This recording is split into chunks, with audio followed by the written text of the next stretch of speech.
नमस्कार, बहुत स्वागत है आपका। 28 अप्रैल 2025 शनिदेव नक्षत्र परिवर्तन करेंगे इस दिन, और यह एक बहुत बड़ी खगोलीय घटना भी है।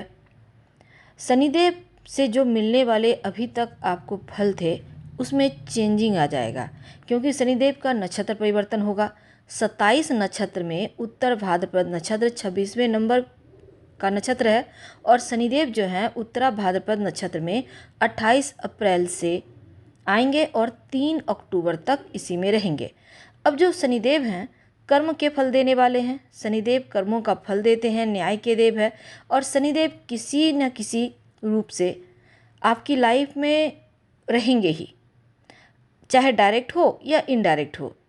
उत्तरा भाद्रपद जो नक्षत्र है यह भी शनिदेव का ही नक्षत्र है, और यह नक्षत्र जो है बहुत विशेष है, क्योंकि उत्तरा भाद्रपद नक्षत्र मोक्ष का नक्षत्र है, या कह सकते हैं कि मोक्ष की राशि मीन राशि में आता है, और इंसान को ज्ञान देने वाला नक्षत्र है।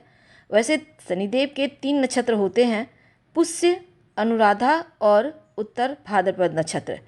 तो जो पुष्य नक्षत्र है आपके अंदर बदलाव लाने के लिए प्रेरित करता है। जब पुष्य नक्षत्र चलता है सुधार लाता है, और अनुराधा जो नक्षत्र है इसमें इंसान पूरी तरह से बदल जाता है, कुछ बेहतर सीखता है और अपनी लाइफ को उसी अनुसार ले चलता है। लेकिन जो उत्तरा भाद्रपद नक्षत्र है वो सिखाता है, सहायता करता है, आगे बढ़ने का रास्ता बताता है, और कर्म के देवता का नक्षत्र है।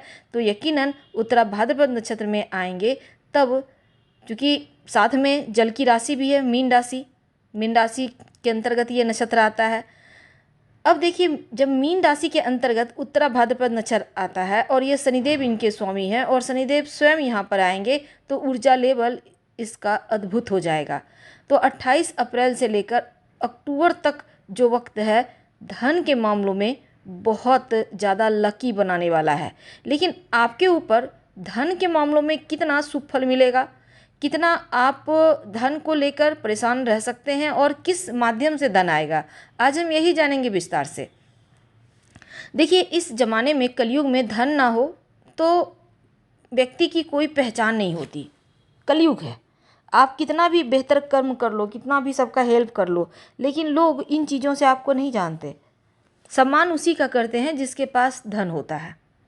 लेकिन चलिए, ये चीज़ें अपवाद में भी आती है। बहुत सारे लोगों के पास धन नहीं होता पर भी सम्मान मिलता है। तो हम बात कर रहे हैं, तो धनु राशि वालों, शनिदेव आपके लिए जो नक्षत्र परिवर्तन करेंगे आपके चौथे भाव में बैठे हैं, और यहीं पर नक्षत्र परिवर्तन करेंगे। वैसे आपके ऊपर शनिदेव की ढैया चल रही है।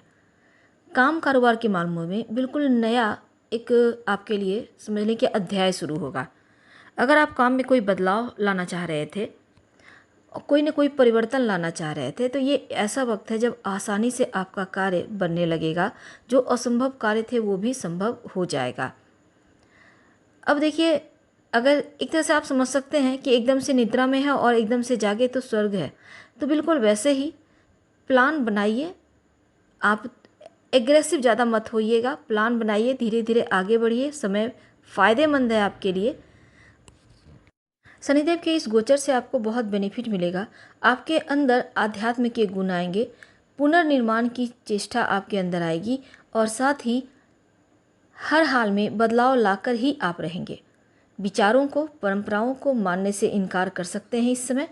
वैसे आप उन तरीकों को अपनाना चाहेंगे जो आपको लगे कि समय के अनुसार ये अनुकूल है। इस समय टेक्नोलॉजी के क्षेत्र से आप जुड़ेंगे, नए नए आइडियाज़ आएंगे, नई चीज़ों को सीखेंगे, और ये आवश्यक भी है।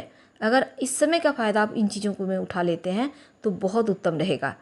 चौथे भाव में शनिदेव 28 अप्रैल को नक्षत्र परिवर्तन, और शनिदेव धन भाव पराक्रम भाव के स्वामी होकर चौथे में, शनिदेव की तीसरी दृष्टि आपके छठे भाव पर, सातवीं दृष्टि दसम भाव पर, और 10वीं दृष्टि आपके लग्न पर पड़ेगी। तो दूसरे भाव, तीसरे भाव, चौथे भाव, छठे भाव, दसम भाव पर शनिदेव का नियंत्रण रहेगा।